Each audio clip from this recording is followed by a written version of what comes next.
Okay, thank you. So I would like to thank the organizer for giving me opportunity to speak here quite late. I didn't register initially because I am not able to attend the full conference this time. I'm sorry for that. It is a wonderful conference. So let me go. Since the time is short, let me go into the topic of my talk. So I'll be talking about non-Fermi liquids.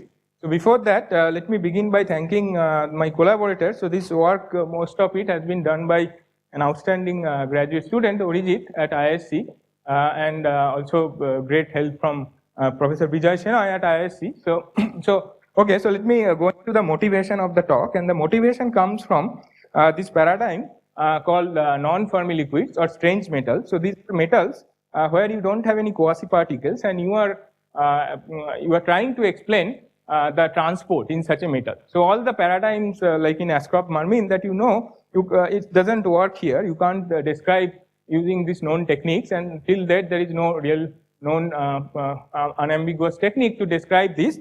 And of course the motivation comes from these famous compounds like the cuprates, where you see in the near this optimal doping, you see this very large region where the resistivity follows linear in T, unlike a Fermi liquid which appears somewhere here, which is T square. And similar thing has been seen in other materials, for example, this iron-based superconductors. So now, of course, this is one of the characteristics that you can easily measure in experiment by transport, that how the electronic contribution to the resistivity coming at low temperatures, let's say, for example, from electron-electron scattering, how it scales with temperature, and in particular, if this exponent alpha is less than 2, you say that this is some kind of a non-Fermi liquid. And some other thing that of course, is slightly harder to measure in experiment, but more direct evidence of this, more clear-cut evidence of this non-Fermi liquid would be looking into electronic self-energy. And what you say that the self-energy goes as some power of omega, as omega theta, and it will be a non-Fermi liquid when this omega theta at low energy is larger than omega. So that basically says that there is no well-defined quasiparticles. Now, of course, there is no known technique, as I told, to describe this material. So one of the things that people come up with is saying that they describe this kind of systems by saying that electrons are coupled to some kind of critical bosonic mode or some gauge fields. So that's one way of approaching this problem. However, in recent times, there has been a new paradigm, a new approach to this problem, which is completely fermionic. And this is based on very popular model, this Sachdev-Ye-Kitaev model. So this model is a zero-dimensional model, and so this model is written here. So this is actually a disorder fermionic model where you only have interaction terms, these 4 fermion terms, interacting with some random coupling, which is drawn from some Gaussian distribution with 0 mean and some standard deviation J. And here all the fermions are coupled to each other. So they are on some sides, but the spatiality is immaterial because they are infinite range. So everything is coupled to everything. There is no sense in which you say there is a space. Okay, so this is the model, and you can put a chemical potential in the model like this. Now this model has become really popular now, and the reason is there are several remarkable features of this model. First of all, in large n, which is the thermodynamic limit, when the number of sites goes to infinity, this model is solvable in this large n way, and it gives a non-Fermi liquid ground state. So it is an exactly solvable model of non-Fermi liquid. And more remarkably, there is some emergent conformal symmetry that appears at low energies. Although the original model doesn't have this symmetry, it appears at low energy, so there is emergent symmetry. And this actually led Kitaev to suggest that this could be a solvable model for holography, where you want to construct a gravity of strongly correlated model, and a lot of people have contributed here. So let me just go over very quickly. I mean, I'm not going to the details, the technical details. So what you generally do with this model is you try to write down a Schwinger-Dyson equation, and in this case the self-energy is exactly known in this large n limit in the disorder average way by this diagram. And so this is what you can easily solve in a computer, for example. But one more simplification happens, and that is if you say that at very low energies I neglect this term omega in this Schwinger-Dyson equation, then turns out that this Schwinger-Dyson equation has an emergent conformal symmetry under the reparametrization of this time variable with some arbitrary function and simultaneous reparametrization of this Green's function, you actually, this is a symmetry of this equation. And this delta that appears here is a fermion scaling dimension, So this is really remarkable because this is a conformal symmetry that is appearing at low energies, and as a consequence of that you get several interesting property of the model. First of all, you get a single particle density of state which diverges at zero energy. So it has a huge density of state at zero energy. And secondly, if you look at this self energy at this saddle point, it basically goes like square root of omega. And now contrast it with this Fermi liquid thing, which is omega square. So certainly this interaction is all that it matters at low energies, and nothing else matters. Okay, this is completely interaction is dominating at low energies in this model. And there are few other things that this model realizes, which is that this model has an extensive zero temperature entropy, which is plotted here as a function of temperature. And that's what led people to believe that this could be dual to some gravity. So this is like Bekenstein-Hawking entropy.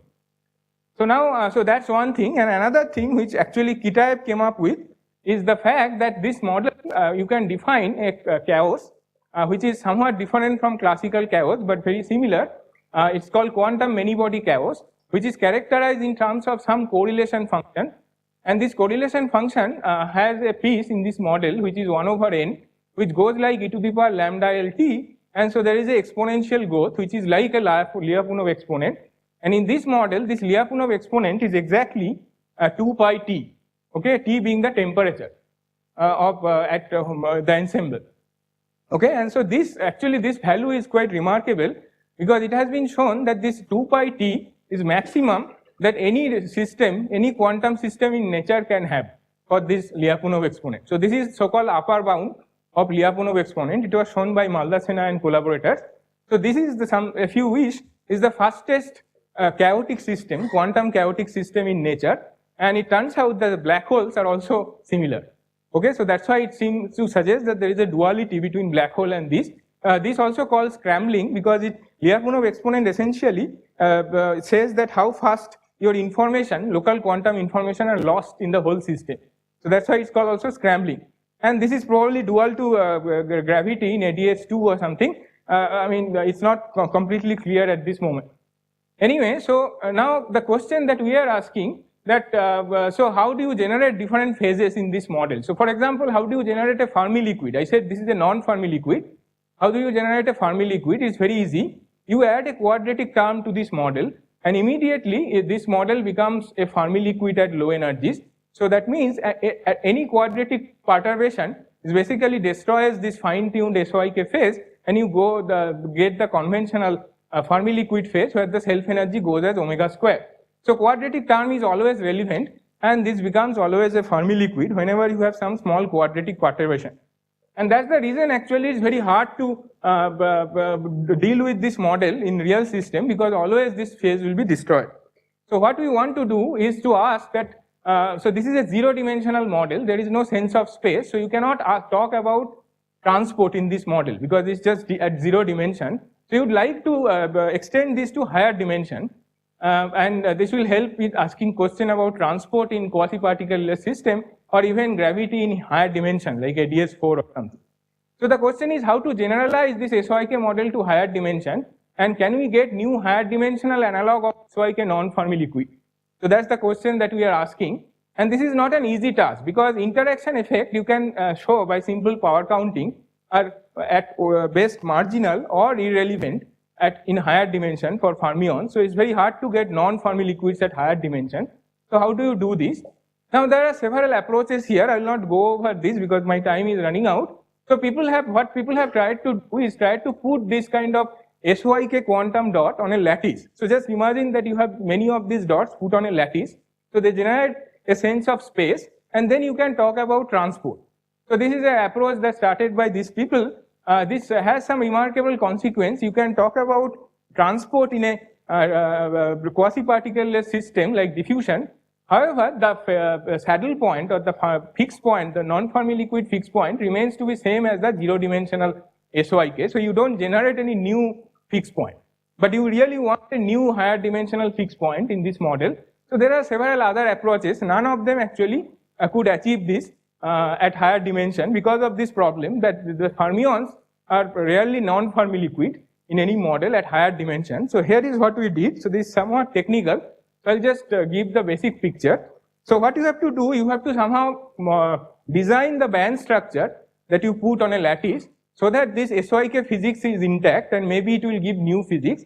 So what we do, we again put SYK dots on a lattice. So there are two kinds of dots, so it's like kind of a sublattice, but not exactly, like two colors of SYK. So each dot contain many SYK fermions, and then they are on a lattice. It could be in any dimension. And then what you do, you choose these hoppings. So you put uniform hopping between these dots, and you choose the hopping such a way that you have a particle hole symmetric energy dispersion, which is something like this. So just to show in more detail, so it is somewhat like a graphene-like dispersion, but then you allow this band touching to be even higher than linear, like quadratic, quartic, whatever you wish. Okay, and this kind of thing may appear in Lifshitz transition. I will not go into the detail, but what happens is, as a result, you have a density of state, non-interacting density of state, which diverges. You can make it diverge at this point, okay, due to this quadratic or quartic band touching. For example, if you have gamma equal to 0, which is this density of state exponent, it will be typical constant density of state that we generally deal with. Okay, now how does it help to realize this high dimensional non-Fermi liquids?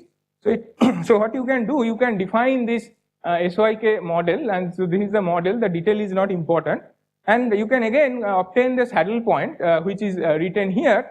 So what happens, due to this density of the divergence at low energies, you find a self-consistent equation which is something like this, okay, and then you can show that this model has two fixed points. So one NF non-Fermi liquid fixed point which happens when your omega is much less than self energy.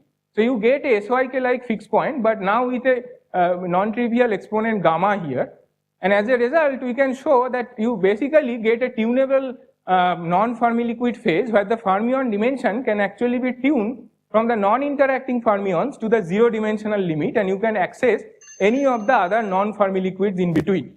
And these are all distinct non-Fermi liquids from the parent zero-dimensional SYK, so they are truly higher dimensional non-Fermi liquids. And it turns out that this has a transition, so this non-Fermi liquid is not stable below a value of gamma equal to a critical value, and below this critical value you get actually a Fermi liquid. So there is a critical value of Fermi liquid to non-Fermi liquid transition in this model, and so this is the phase diagram.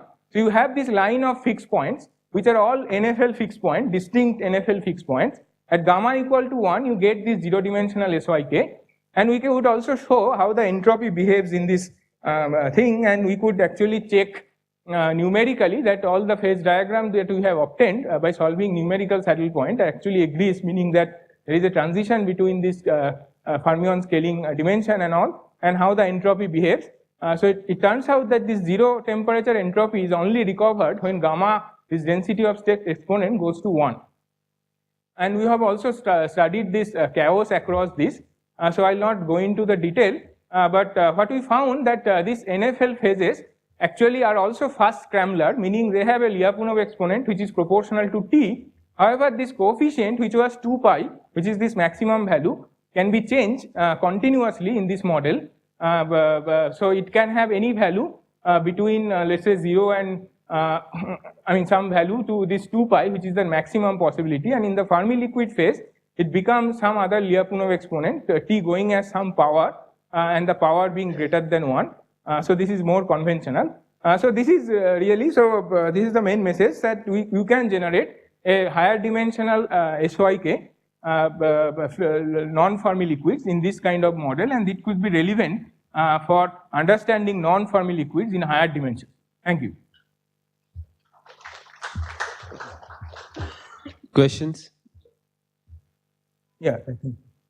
Okay.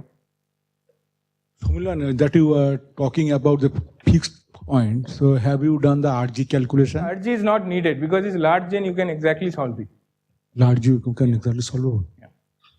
In the model where you added the quadratic term, if you work in the diagonal basis for t, the Hamiltonian will look the same, but then it will just be like adding local chemical potential. That's right, yes. Then it goes back to the first, the model that you had written in the first page. So why is it different? No, so I think you will not, so now when you diagonalize this, right, so the J that you will get, right, so that will not be exactly this Gaussian disorder probably, right, it will be converted to this Distribution of J eigenfunction. changes. Yes. Okay, I have. So nobody has really studied this, but it's an interesting question. Yes. So in the case where you put it on a lattice, the coupling, the different lattice sites are disconnected from each other, I assume, the J. Yes, right, yes. So the coupling essentially is random. That's right, yes. Why doesn't the electron just localize? No, this is because you are in large N, so essentially what you have is this large N bath kind of thing. So you think that it's an infinite system at each point, and which are thermal by their interaction themselves. Even though it's disorder, so one can show that this disorder effect like replica symmetry breaking and other things are not relevant for large N. This is due to the large N nature. It's an infinite band. Right. Yeah. If there are more questions, then let us thank the speaker.